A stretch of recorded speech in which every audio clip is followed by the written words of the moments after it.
Ngayon, oras na po upang tayo makinig ng salita ng Panginoon. No? Ang pamagat po ng ating tema sa umagang ito, theme, Jesus, the name above every names. No?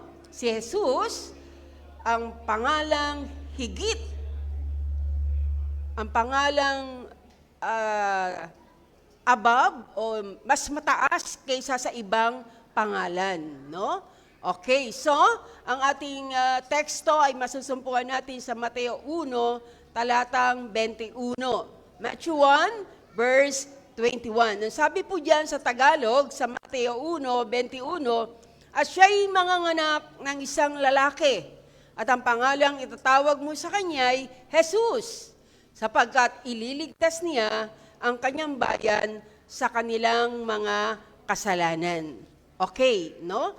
So, tinutukoy po dyan, ay walang iba kundi si Maria na sinabi dyan na manganganak siya ng isang lalaki at ang pangalang itatawag. Hindi po si Maria, hindi po si Jose na mga magulang ni Jesus sa laman ang nagbigay ng pangalan, Jesus. Kundi mismo, pangkaraniwan alam natin na nagbibigay ng pangalan sa mga anak o sa mga batang isisilang pa lang, ay walang iba kundi ang mga magulang, ang mga nanay o mga tatay. Pero sa pagkakatong ito ay kakaibang-kaiba dahil mismo ang nagbigay ng pangalan sa sanggol na iluluwal ni Maria o ni Birheng Maria ay walang iba kundi ang amang nasa langit, ang ating amang sumasalangit. Siya po ang nagbigay ng pangalan sa isisilang ng Birhen na si Maria. Na ang pangalan tatawag sa kanya ay Jesus. Sabihin po natin lahat, Jesus. 1, 2, 3. Jesus. Yan. Jesus, sapagkat ililigtas niya ang kanyang bayan sa kanyang mga kasalanan. So, Jesus, the name above every name. Okay. Sige. Ito na lang. Saglit lang po. Sabihan po ako ng ating tech na microphone na lang po ang gamitin. Hindi ko lang po alam, no? Ito. Salamat. Okay, no? Jesus, the name above every name. Si Jesus, ang pangalan pinakataas, pinakanangingibabaw sa lahat ng pangalan. Alam ko, andito yata siya. Meron tayong isang kapatid na ang pangalan ay Jesus din. Kilala niyo ba siya? No? Parang nakakaano na ang pangalan mo, Jesus. No? Parang andito ba si Brother Jess? Pakitaas nga kamay, Brother Jess. Ayun, Jesus yan. Ano ang pangalan niya, Jesus? So,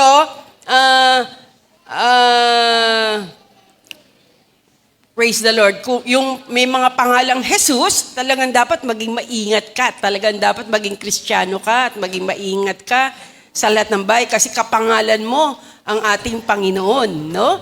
So, si God the Father, ang ating Ama nasa langit, siya po ang nagbigay ng pangalan ating Panginoong Hesukristo. So, ito ang pangalang pinakatampok sa lahat ng pangalan. Ang pangalang Jesus. Tanging pangalang makapagliligtas sa lahat ng tao sa ating mga kasalanan. No? Bakit ang pangalang Jesus ay name above all names? Bakit? Ang pangalang Jesus is a name like no other. Na walang gaya niya. No? Bakit ang pangalang Jesus ay most powerful name? At sa umagang ito, ay malalaman po natin ang kasagutan sa mga tanong na ito. Now, ito ang pangalang kumakatagpo. Tandaan po natin. Ito ang pangalang kumakatagpo sa pangangailangan ng tao. Una sa lahat, makikita po natin, Walang ibang pangalan na makakatagpo ng pangangailangan ng lahat ng tao sa mundong ito. Name it! Ano pangangailangan mo? May sakit at karamdaman? Meron kang problemang mabibigat? Meron kang mga alalahanin? Meron kang bigatin sa puso mo? Meron kang gusto mo ng kalayaan? Lahat ng pangangailangan mo, no? May katugunan sa pangalang Jesus, no? So, siya yung kumakatagpo sa lahat ng pangangailangan ng bawat tao sa mundong ito. Now, ang mensahe ito ay makakapagpalalim ng ating pananampalataya sa ating Panginoong Jesus. Ang mensahe ito ay magbibigay ng kahigit na katatagan sa ating pananampalataya sa Kanya. So, listen, makinig po tayong lahat at intindihin natin mabuti ang salita ng Panginoon sa umagang ito. So, isang bagay na kaya ang devil ay nakakapagnakaw sa bawat isa sa atin, na kahit tayo po ay mga Kristiyano na, yung mga blessing na para sa atin ay hindi natin natatanggap. Because kulang tayo sa pangunawa patungkol sa kapangyarihan ng pangalan ng Panginoon. Hindi natin natatanggap yung mga pagpapalang dapat sana isama atin dahil kulang tayo ng understanding about the power of the name of Jesus. No? Okay, sa Acts 4, 17 to 18, Gawa 4, 17 hanggang 18, ganito po ang sinasabi sa kasulutang yaon. Gayunmay, upang huwag ng lalong kumalat sa bayan, atin silang balaan. Nabuhat ngayon, huwag na silang magsasalita pa ng sinumang tao, sa pangalan ito, sa pangalang Jesus. At sila'y tinawag nila at binalaan sila na sa anumang pangalan ay huwag silang magsalita ni magsipagturo tungkol sa pangalan ni Jesus. Okay. Tingnan po natin, ang mga alagad, si Pedro, si Juan, ang mga ibang mga alagad, ay binalaan ng mga tao noon, yung matataas na tao, yung mga pariseo, yung mga reliyosong tao na binalaan sila. Binigyan sila ng warning na ang sabi sa kanila, wag na kayong mga ngaral sa pangalang iyan. So pinagbawalan nila na ipangaral ang pangalan ng Panginoon. Binawalan sila na ipagsabi ang mga bagay patungkol sa ating Panginoon o magsalita ng anumang bagay patungkol kay Jesus. At hanggang sa mga araw na ito, si Satanas ay ginagamit o gumagamit ng mga tao para patahimikin ng tao at huwag ipagkalat ang pangalang Jesus. Mga kapatid, hindi dapat nating ipinid ang ating mga bibig. Huwag nating isiper ang ating mga bibig. Kung meron tayong sasabihin, mabuti, sabihin natin ang mabubuting bagay na ginawa ng ating Panginoon sa atin. Kaya nga yung mga kapatid na takot magpatotoo, nahihiyang magpatotoo, yung mga ayaw tumayo diyan, isipin ninyo, mabuti yung ginawa sa inyo ng Panginoon, tapos ayaw nyo sabihin. Ano kalaban? Hiya. Sabi ng Biblia, hindi tayo binigyan ng Diyos na espiritu ng katakutan. Hindi tayo binigyan ng Diyos na espiritu ng kahihiyan o mahiyain. Kung ang patungkol sa Panginoon ang sasabihin natin, mga kapatid, huwag dalawang isip, tayo na agad. Pag may nagtawag, meron bang gusto magpatotoo? Alam ko na maraming patotoo sa inyong Panginoon. Pero ba't nahihiya kayo?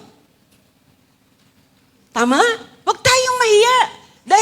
Dahil ang kahiyan, si Satanas ang gumagamit sa atin para huwag tayong nating ipagsabi, hindi malaman ng mga tao, hindi malaman ng marami mga tao dito at sa mga taong kakilala natin yung ginagawa ng Diyos sa ating mga buhay.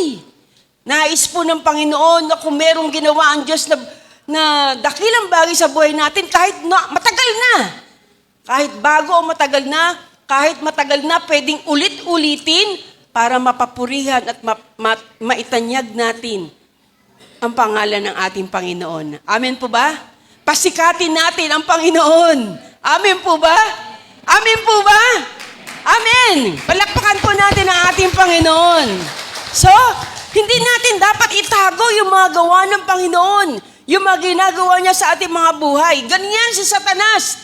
Pinipigilan niya yung mga tao na huwag magsalita ng mga bagay patungkol sa Panginoon. Kaya nung oras na yon, binalaan niya si Pedro, si Juan, na huwag na magsasalita ng mga dakilang bagay na patungkol sa Diyos. Katatapos lang nito na gamitin si Pedro at si Juan, ipinanalangin na yung lalaking lumpo sa pintuang maganda, na araw-araw nandun lalaking yon. Pero isang araw nandoon si Pedro si Juan, nakita nila yung pananampalataya sa lalaki. At sinabi ni Pedro at ni Juan sa lalaki, wala kaming pilak, wala kaming ginto. Kaya yung mga nagsabi, hindi ako pwedeng magamit ng Diyos kasi wala akong pera eh. Makinig kayo, si Pedro at si Juan walang pera, walang pilak o ginto. Pero sinabi nila sa lalaki, wala kaming anumang kayamanan dito sa amin, pero sa pangalan ni Jesus, kung ano ang nasa amin, ibibigay namin sa iyo sa pangalan ni Jesus. Lumakad ka, tumayo ka, lumakad ka. At yung lalaking lumpo, yung lalaking araw-araw nando sa pintong maganda na namamalimos. Ano ginawa nila? Ano ginawa niya? Nang marinig nila, sinabi ni Pedro at ni Juan, sa pangalan ni Jesus, lumakad ka, tumayo ka. Alam niyo nangyari, yung lalaki ay hindi lang tumayo, hindi lang naglakad, kundi nagtatakbo na pinupuri ang pangalang nagpagaling sa kanya. Walang iba, kundi si Jesucristo na dakilang manggagamot. Amen po ba? No? So, gusto ni Satanas na itago. Gusto niyang patahimikin yung maraming tagapagturo ng Biblia na huwag magsalita ng mga bagay patungkol sa Panginoon. Pero, hindi pa pwedeng hindi namin salitain. Kami ng mga preachers ng Jesus the True Life Church, hindi mangyayari hindi namin salitain ng mga bagay na aming nakita at narinig. Ito rin ang sinabi ni Pedro at Juan, hindi pa pwedeng hindi namin salitain yung mga bagay na aming nakita at narinig. May nakita sila. Nakita nila pinagaling ni Jesus ang mga may sakit. Nakita nila pinalaya ni Jesus ang mga inaalihan ng demonyo. Nakita nila si Jesus ay nagbangon ng patay. Hindi pa pwedeng din namin sabihin to. Ipagsasabi namin. Kaya dapat nating itanghal at parangalan ang pangalang pinakataas ng Ama. Walang iba ang pangalan ng ating Panginoon. Next, we are encouraged to believe in His name. Dito sa pangalang Jesus, in-encourage tayo at sinasabihan tayo ng ating Diyos na tayo sumampalataya sa Kanyang pangalan. Juan 1:12, ang lahat ng sa Kanya'y nagsitanggap ay pinagkalooban niya ng karapatang maging mga anak ng Diyos. Sa makatuwid bagay, ang mga nagsisiyampalataya sa Kanyang pangalan. So, ibig sabihin, yung mga nagsisisampalataya sa pangalan ng Panginoong Hesukristo ay binigyan niya ng karapatan. Anong karapatan? Karapatan maging anak ng Diyos. Kung ikaw ay mananampalataya ng ating Panginoon, ang tawag sa iyo, anak ng Diyos. Lahat nga ng anak ng Diyos magsabi ng, Praise the Lord. Praise the Lord. Praise God. No? Hindi lahat ng tao sa lupa, hindi lahat ng tao sa mundong ito ay anak ng Diyos. Tandaan niyo yan. Tama po ba? Sabi sa 1:44, meron, dalawa lang pamilya meron sa mundong ito. Pamilya ng Diyos, at saka yung pangalawa, pamilya ng Diablo. Sabi sa John 8:44, sabi ni Jesus, kayo'y sa inyong amang Diablo. So, ibig sabihin, merong isang ama. Meron tayong ama na nasa langit at merong amang Diablo, ang mga taong hindi sumasampalataya sa Panginoong Jesus. Kayo'y sa inyong amang Diablo sapagkat ang ginagawa nyo ay, ano ginagawa? Ang ginagawa nyo ay mga bagay na gusto ng iyong ama. He is a liar and the father of it. At siyang ama ng lahat ng mga sinungaling. No? Pero ini-encourage tayo na manampalataya sa pangalan lamang ng ating Panginoong Jesucristo. Dahil ang nananampalataya sa pangalan ng Panginoon ay binigyan ng karapatan maging mga anak ng Diyos. Tama? Sa ating Panginoon, ikaw ay tatawaging anak ng Diyos. 1:5-13. Ano sabi sa 1:5-13? Ang mga bagay nito ay sinulat ko sa inyo upang inyong maalamanan na kayo'y mayroong buhay na walang hanggan. Sa makatwid bagay, sa inyong nananampalataya sa pangalan ng anak ng Diyos. Kanino nananampalataya? Sa anak ng Diyos. Na sino ang anak ng Diyos? Walang iba kundi ang ating Panginoong Hesukristo. Pangalawang dahilan, walang panalangin na sasagutin ng Ama kundi sa pangalan lang ni Jesus. Ulitin ko, walang panalangin tayo na sasagutin ng Ama, ng ating Diyos Ama, kundi sa pangalan lang ni Jesus. John 14:13-14. No, ano sabi diyan? At ang anumang inyong hingin sa aking pangalan, ayon ang aking gagawin. Humingi kayo ng anuman. Sa pangalan ko, sabi niya, yun ang aking gagawin upang ang Ama ay lumuwalhati sa anak. Kung kayo'y magsisingi ng anuman sa pangalan ko, yun ang aking gagawin. Yan ang sabi ng Panginoon. Kung kayo hihingi ng anuman sa pangalan ko, sabi ni Jesus, aking gagawin. Pero sabi sa verse 24 ng John 16, no? Ask and ye shall receive, that your joy may be full. Ask, and you will receive. Humingi ka at ikaw ay bibigyan upang ang iyong kagalakan ay malubos. Gusto ba ng Diyos na tayo sumaya? Gusto ba ng Panginoong Jesus na tayo sumaya? Yes. Anong gagawin natin? Ask. Ang bawat humihingi ay binibigyan. Ang bawat kumakatok ay pinagbubuksan. Ang bawat naghahanap ay makakasumpong. Pero ang sabi ng Panginoon, pero hanggang ngayon wala pa kayong hinihingi. Hanggang ngayon tamad kayong manalangin. Kaya hindi kayo tumatanggap. Pero ang sabi ng Panginoon, kung kayo hingi sa Ama, sa pangalan ko, ito ay aking gagawin. Amen? Sumunod, His name was perfectly described, His character, His person, and His ministry. Ang pangalang Jesus ay tunay na nagdi-describe ito sa kanyang pangalan, yung kanyang pangalan nagdi-describe sa kanyang character, sa kanyang persona, sa kanyang ministry. Dahil ang ibig sabihin ng Jesus, ang ibig sabihin ng Jesus ay tagapagligtas. Kaya si Jesus ang tagapagligtas dahil He saved His people from their sin. Tayo niligtas ng ating Panginoon sa lahat ng ating mga kasalanan, sa kaparusahan sa impyerno. No? Siya ang nakapagpapatawad ng lahat ng ating mga kasalanan. Kaya sinecure ng ating Panginoong Jesus ang ating kaligtasan. Bakit pinrovide ng Diyos ang kaligtasan? Una, kasi kailangan natin ng Savior. Kailangan natin ng tagapaligtas. No? Kailangan natin na maligtas. O hindi bibigay ng Diyos ang Savior sa atin kung kaya natin iligtas ang ating mga sarili. Pero walang sino man tao na makapagliligtas ng kanyang sarili. O hindi mo kayang iligtas ang iyong kapwa dahil lahat tayo nangangailangan ng tagapagligtas. Dahil kung wala si Jesus, lahat tayo dire-diretso sa impyerno.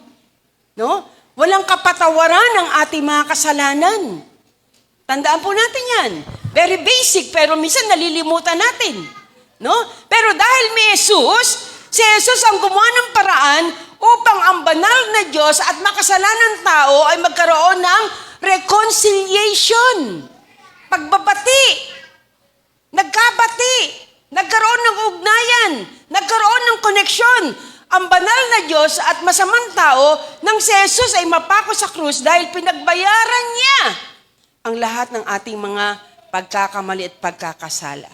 Romans 5, talatang 8 hanggang 10, ang sabi, pudian,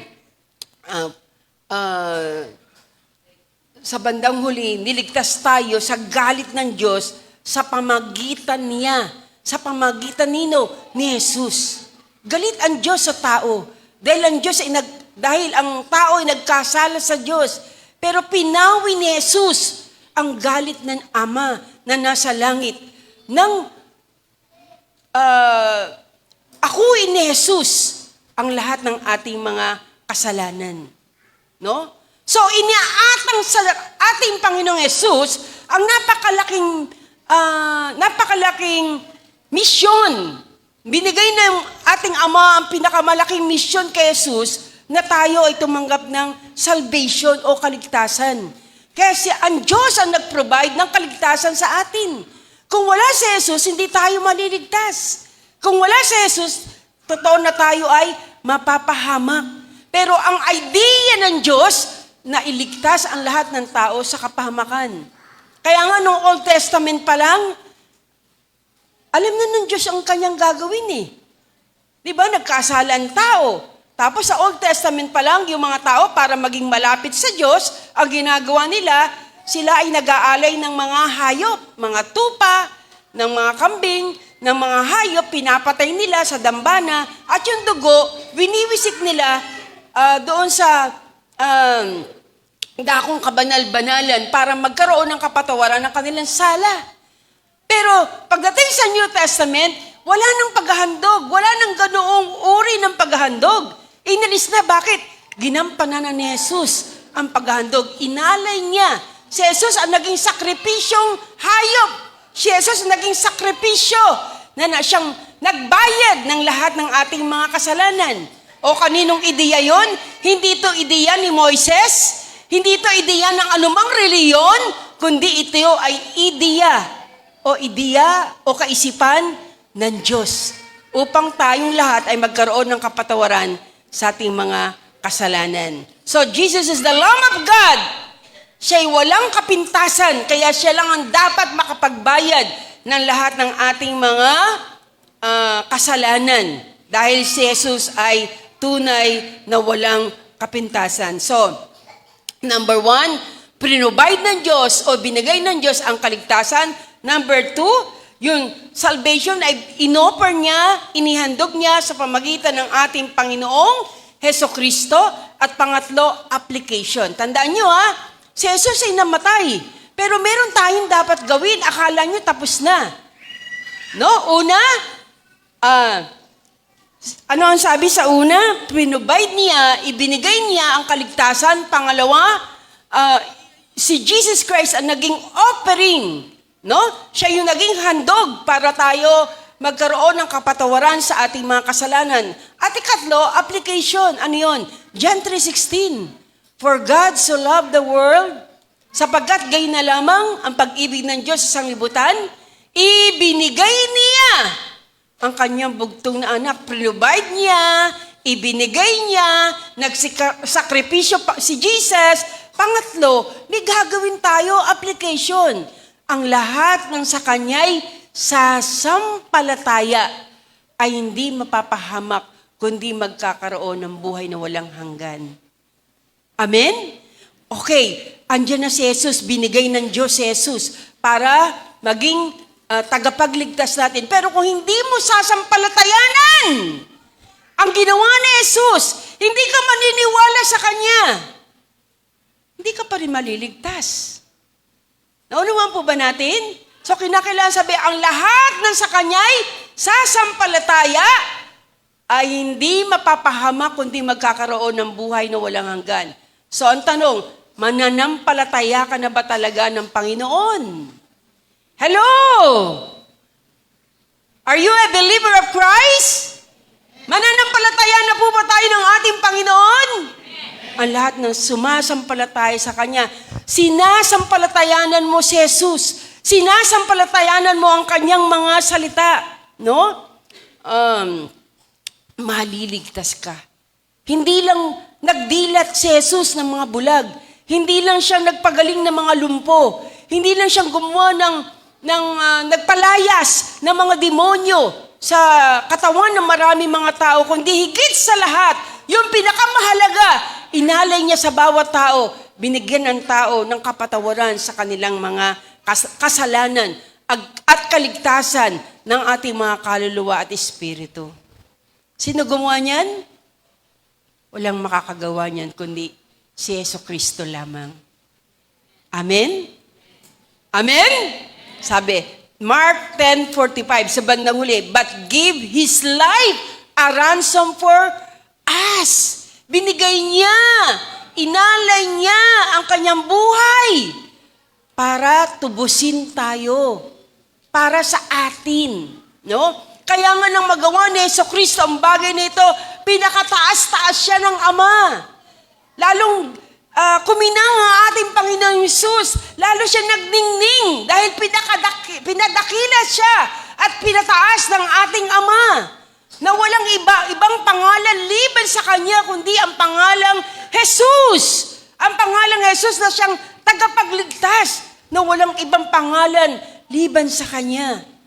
Dahil siya lang ang tunay na tagapagligtas. Sabi ko nga kanina, meron tayong kapatid na pangalan ni Jesus, pero hindi naman siya tagapagligtas eh. Di ba, Brother Jess, no?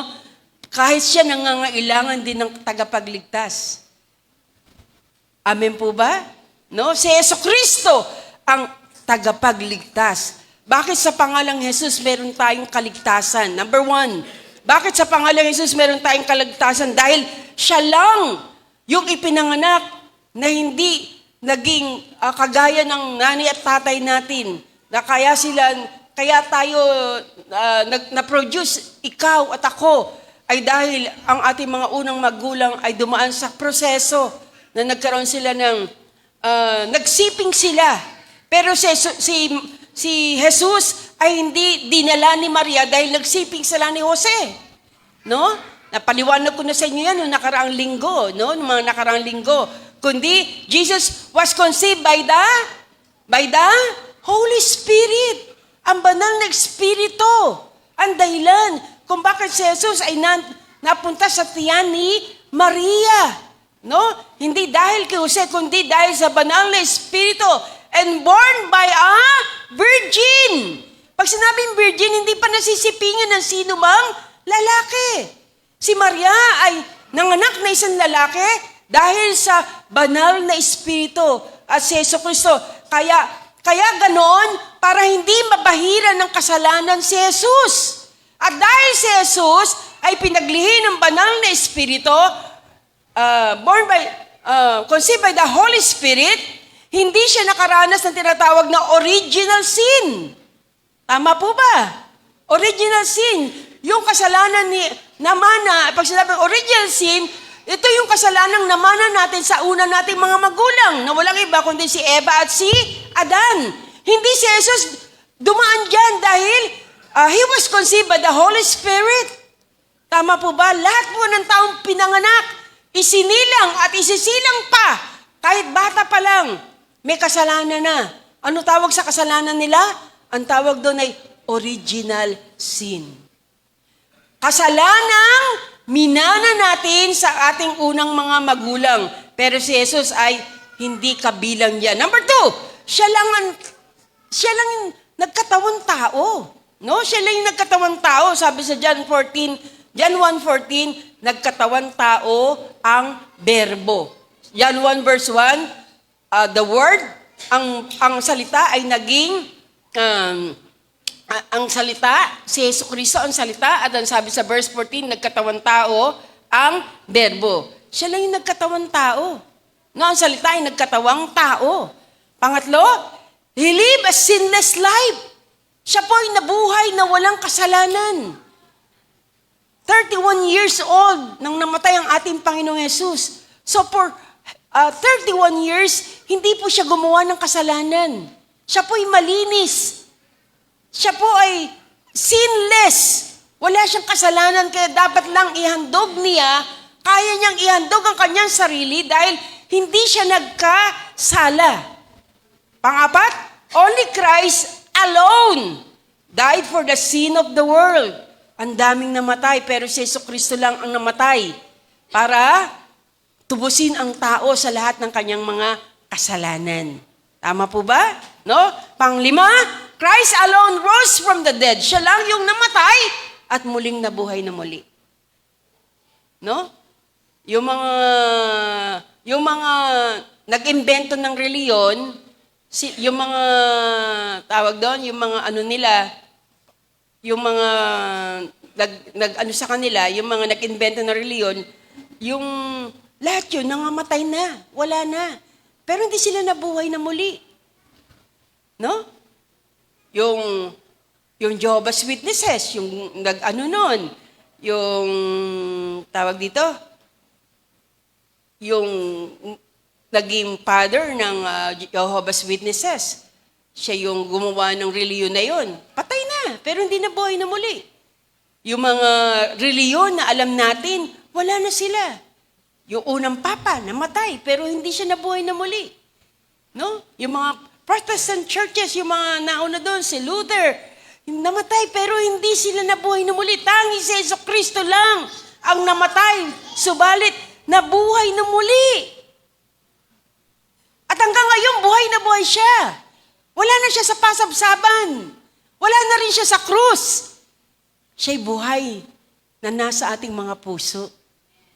Amen po ba? Amen po ba? Palakpakan po muna natin ang ating Panginoon. No? So, karapat-dapat lang siya na maging tagapagligtas.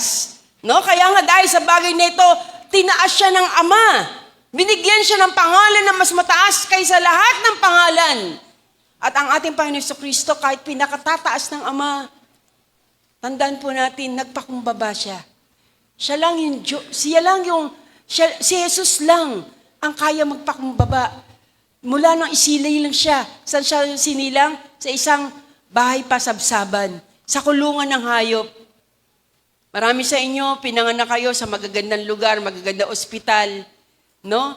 Sa aircon ospital. Pero si Jesus, sa sabsaban lang. Sa kulungan lang ng hayop. Ng mga kabayo. Ng mga usa. No? Doon lang siya. Nagpakumbaba siya. No? Sinilang sa pasabsaban. Sa halip na minahal ng mga tao, yung mga tao ay, siya ay hated by people. Nung sinisilang pa lang si Maria, tinanggihan na siya ng marami mga tao. Di ba?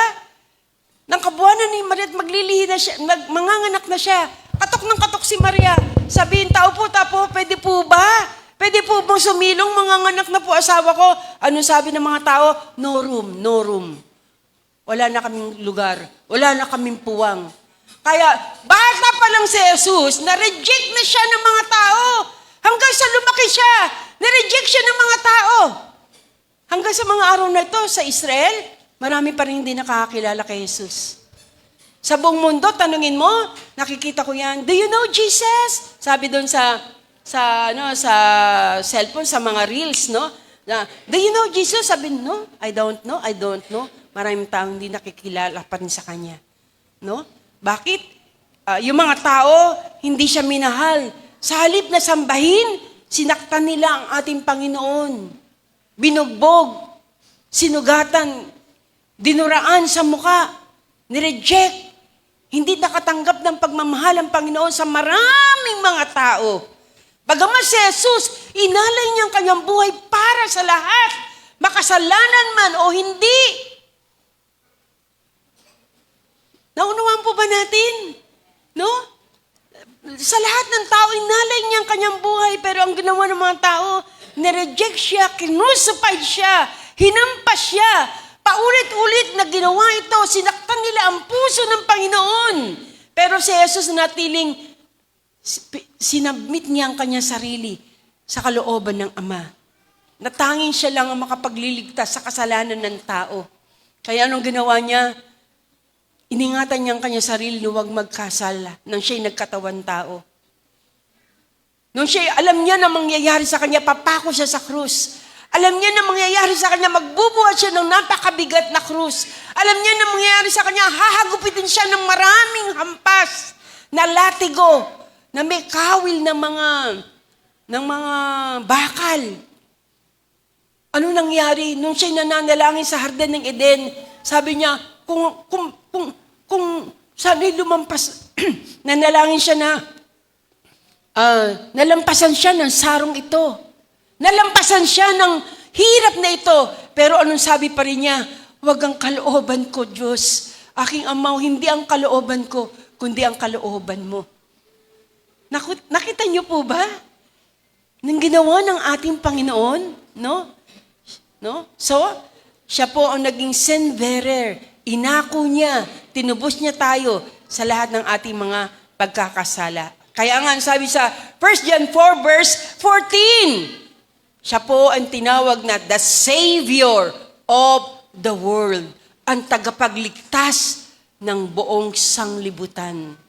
Na siya ang tagapagligtas ng lahat ng tao. Maging si John the Baptist, nang si John the Baptist ay nangangaral, siya po ay lagi nagsasabi, dinedeklara niya, Behold, the Lamb of God, which taketh away the sin of the world. Siya, si Jesus, ang tinuturo ni John the Baptist na mag-aalis ng kasalanan ng sanlibutan. As Yesu Kristo mismo nagsabi, I am the Lamb of God. I am the Alpha and the Omega. I am the bread of life. I am the way, the truth, and the life. I am the light of the world. I am the good shepherd. Nung tanungin ni Moises, nang magpakita sa kanya, ang Diyos doon sa nagniningas na apoy, na puno, no? Nang tinawag ng Diyos si Moises upang maging leader ng mga Israelita, anong sabi ni Moises? Ano pangalan mo? Anong sasabihin ko sa kanila? Ano sabi ng Diyos? Sabihin mo, I am that I am. Kaya noong pa man, sa Old Testament pa lang, nando na si Jesus Christ. Yung I am na ito, ay eto, siya nagsasabi, I am the way, the truth, and the life. I am the bread of life. I am the Lamb of God. I am the good shepherd. Si Jesu Kristo. Siya ang sinugo ng Ama dito sa lupa upang magbayad ng lahat ng ating mga kasalanan. Bakit ang daming pangalan na nakakabit sa Panginoon? Dahil kailanman hindi siya mai-describe na isa lang pangalan. Dahil sa dami, no? Dahil sa ating Panginoon sa Kristo, sabi nga po meron daw pong 900 titles, no? 900 pangalan. Si Jesu Kristo ang ilaw ng sanlibutan. Si Jesu Kristo ang door. Si Jesu Kristo ang tinapay na buhay, no? So, ang daming titles kasi nakapaloob sa Kanya, ang daming pangalan na nakapaloob doon sa pangalang Jesus. Dahil ang pangalang Jesu Kristo ay tunay na dakila, makapangyarihan, at siya ay higit sa lahat ng sino mang pangalan sa mundong ito. Amen. No? Praise God na mga tao at mga alagad sa ating Panginoon. Nang si Jesu Kristo ay narito sa sanglibutan, nakasama ng mga tao na nagmi-minister. No? Siya po ay nag-minister sa mga tao. Sabi sa Matthew 10 verse 1, at pinalapit niya sa kanya ang kanyang 12 alagad, at binigyan niya sila ng kapamahalaan laban sa mga karumaldumal na espiritu, upang magpalabas sila at upang kanilang mapagaling ang lahat ng sari-saring sakit at lahat ng sari-saring karamdaman. No? So, si Jesu Kristo, na ating Panginoon, siya po ay gumawa ng dakilang bagay nang siya ay nandito sa balat ng lupa, no? Napakadami. Nagpagaling siya ng mga may sakit, yung mga bulag, yung mga lumpo, sinuway niya yung mga demonyo. At alam nyo, sabi sa Biblia, yung mga demonyo, yumuyo ko sa pangalan ng Panginoon. Nasaksihan ko yan. May mga demon-possessed na rin kami pinag-pray. Pag binabanggit namin ang pangalan ng Panginoong Jesus, yung mga demonyo ay yumuyo ko. Meron kami isang pinag-pray na demon-possessed. Alam niyo po ba? Lagi niyang sinasabi, pagka kami binabanggit namin ang pangalang Jesus, alam niyo sabi niya, nangihina na ako, nangihina ako, nangihina ako. No? Nangihina ang mga demon possessed pag naririnig nila ang pangalang Jesus. At hindi nila mabanggit man lang ang pangalang Jesus. Nung chinecheck ko yung isang tao na pinag-pray namin, kung nandun pa sa kanya yung masamang espiritu, kasi madaya yung masamang espiritu eh. Sabi ko, sabihin mo, Jesus. Sabihin mo, Jesus. Sabi niya, ayoko! Takot sila sa pangalang Jesus. Amen? At nangihina sila pag binabanggit namin yung pangalang Jesus. Dahil may kapangyarihan sa pangalan ng Panginoong Hesukristo. Amen! Amen. Praise God. So, sa pangalan ng Panginoong Jesus, no, sign, wonders, and miracles ay mangyayari. Mahayag.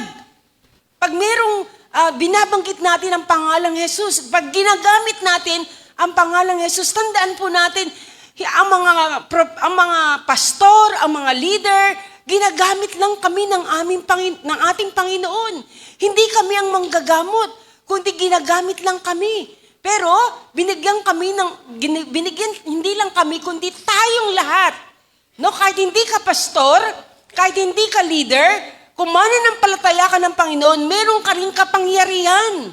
Luke 10:19. Behold, I gave unto you power to tread on serpents and scorpions, and over all the power of the enemies.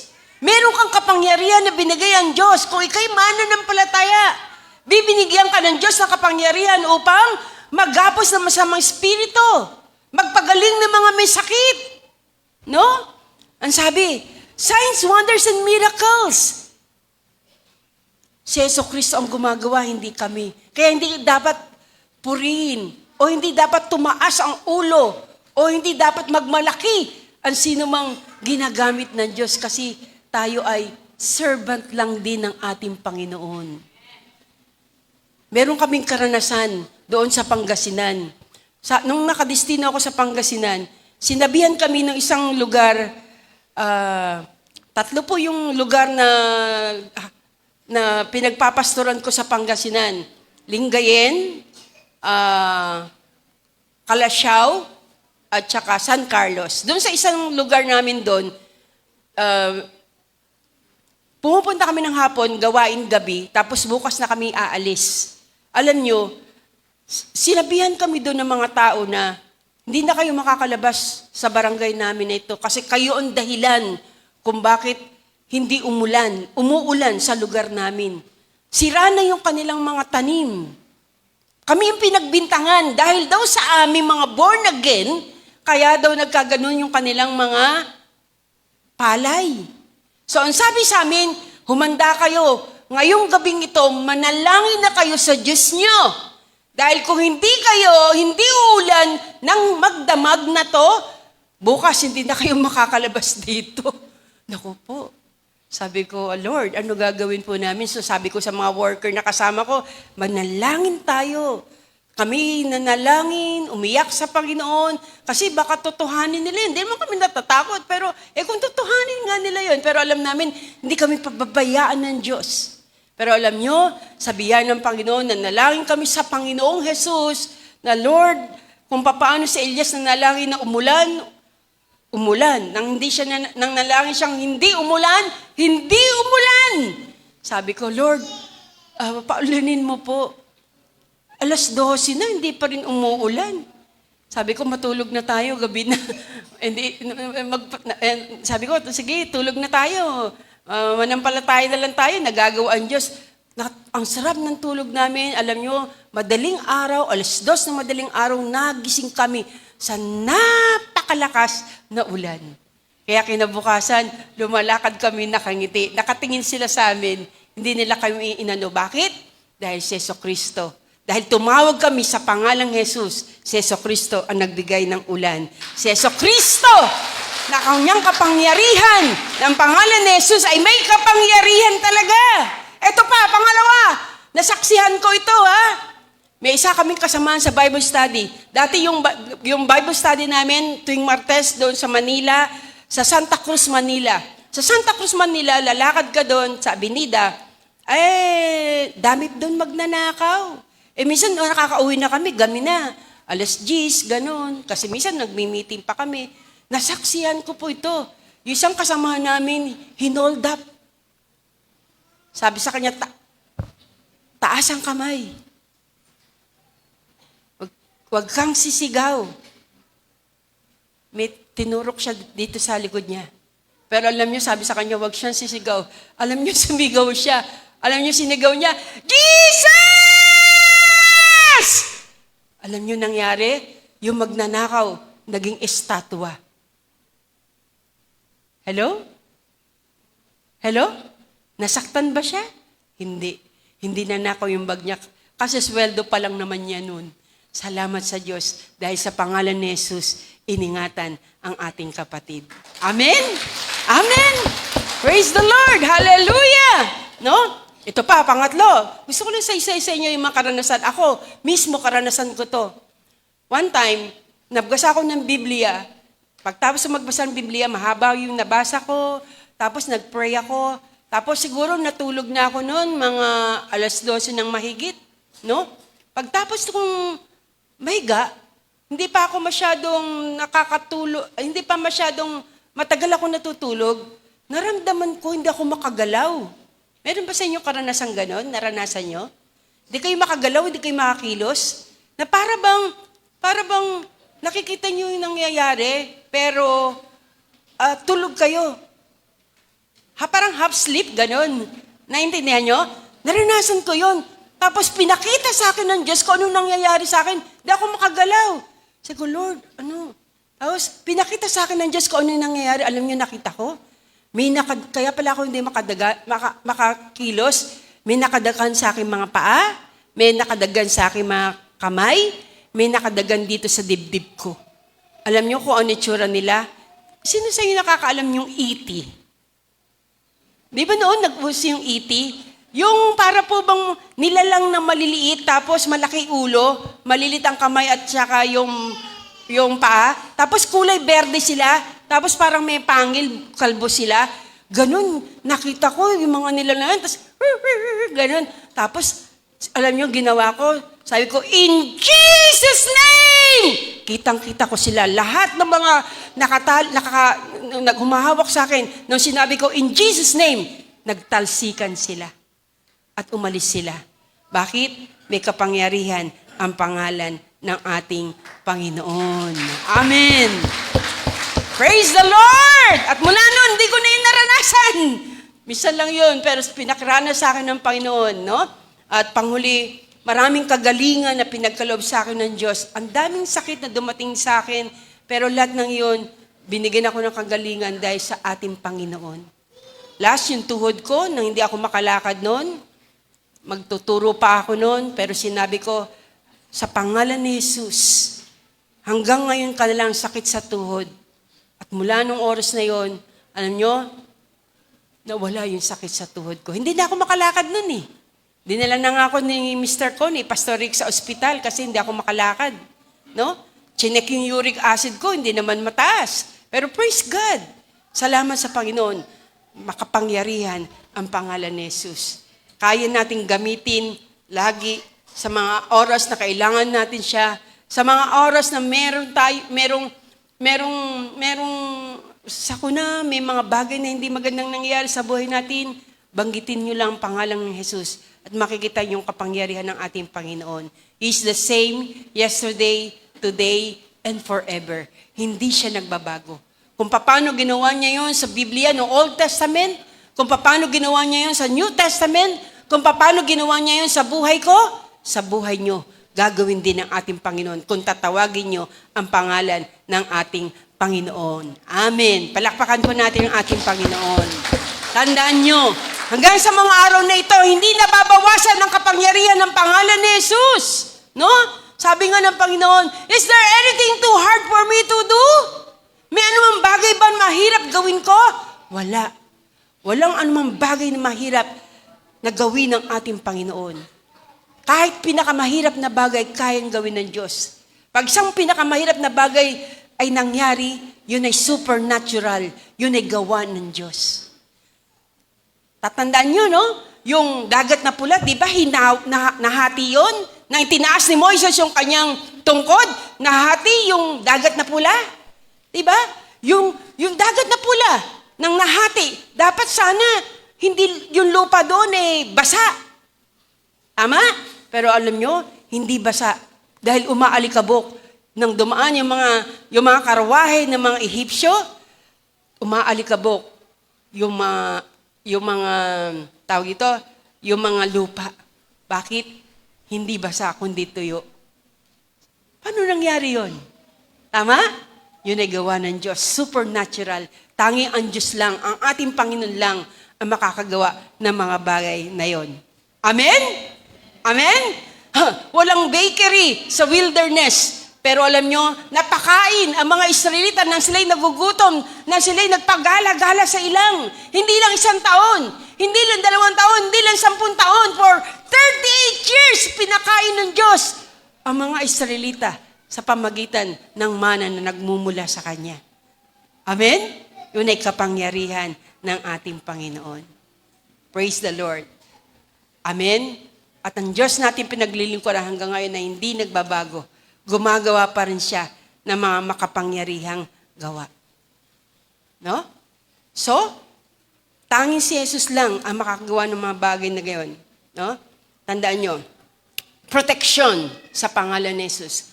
Kung kayo matutulog, lagi kayo magpe-pray bago kayo matulog. Hilingin nyo sa Diyos na kayo'y matakpan ng makapangyarihan dugo ng ating Panginoon. No? Merong kaming pinalangin na isang tao na lagi siyang binabangungot gabi-gabi. Pero salamat sa Diyos nang siya'y humingi ng panalangin at ipinanalangin sa Panginoon. Sa pangalan ng Panginoon Jesus, hindi na po siya binabangungot. May ganyan ba kayong karanasan? Baka merong yan dito, magpa-pray po kayo. No? Bakit? Kahit sa tulog tayo, gusto ni Satanas patayin tayo Pero walang mangyayari masama sa atin kung tayo po ay nababalutan ng dugo ni Jesus at laging ginagamit natin ang pangalan ng Panginoong Jesucristo upang tayo proteksyonan at ingatan. Sino sa inyo, lagi kayong umaalis ng bahay. Araw-araw umaalis kayo. Pero salamat sa Diyos! Bakit? Sa inyong pag-alis at sa inyong pagbalik, nakakabalik kayo. Tama? No? Araw-araw, ilang taong ka nang umaalis ng bahay. Pero nakakabalik ka pa rin. Kung wala tayong protection ng Diyos, siguro pwedeng nawala na tayo o napahamak na tayo o namatay na tayo. Pero dahil may protection tayo ng ating Panginoong Jesus, ng dugo ng Panginoon at pangalan ng Panginoon, nililigtas niya tayo lagi at pinaprotectionan. Mga magulang narito, always pray for your children, yung mga anak. No? Dahil sa ating Panginoon, naniniwala ko, yun ang dahilan, kaya iniingatan tayo ng Diyos. Ang sanglibutan ito ay masama na. Ang mundo ay napakasama na. Marami ng masasama. Marami ng mga manloloko. No? Pero yun araw-araw, iniingatan ka ng Diyos at iniingatan ka sa mga masasamang tao, yun ay pagliligtas ng ating Panginoon. Dahil may proteksyon lagi sa pangalan ng ating Panginoon. No? Ang Diyos ay nagbibigay ng proteksyon.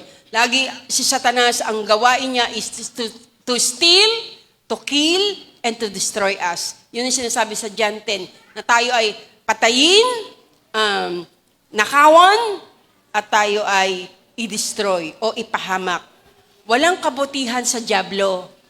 Ulitin ko, walang kabutihan kay Satanas. Siya'y masama. Hindi natin siya dapat pagkatiwalaan. Amen? Ito, listen, dadagdag ko na lang.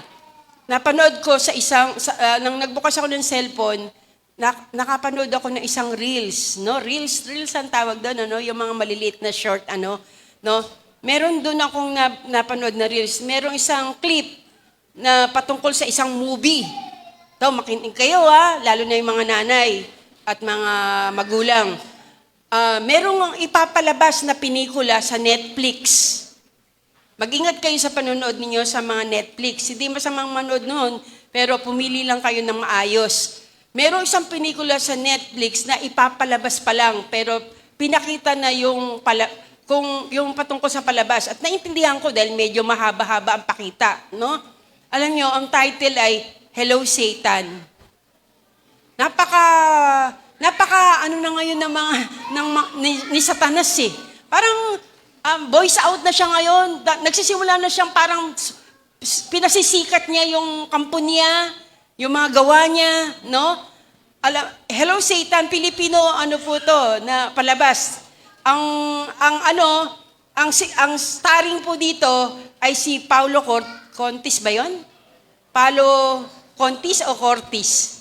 Contis, Paulo Contis, no? Sa September ipapalabas na ang pamagat ay Hello Satan, na pinapakita doon na may kabutihan kay Satanas.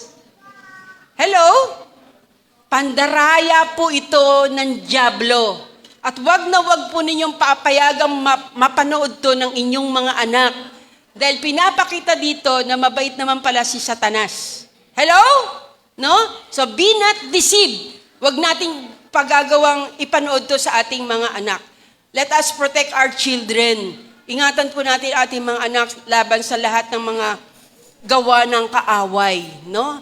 Minsan ginagamit niya yung social media. Kaya minsan, kung may mga cellphone ninyong mga anak, ano niyo po sila? Kausapin niyo po sila, no? Bigyan niyo po ng disiplina sa paghawak ng cellphone at hindi lahat. Kung may application sa cellphone na hindi nila makikita yung mga hindi magagandang bagay, gawin po ninyo, no?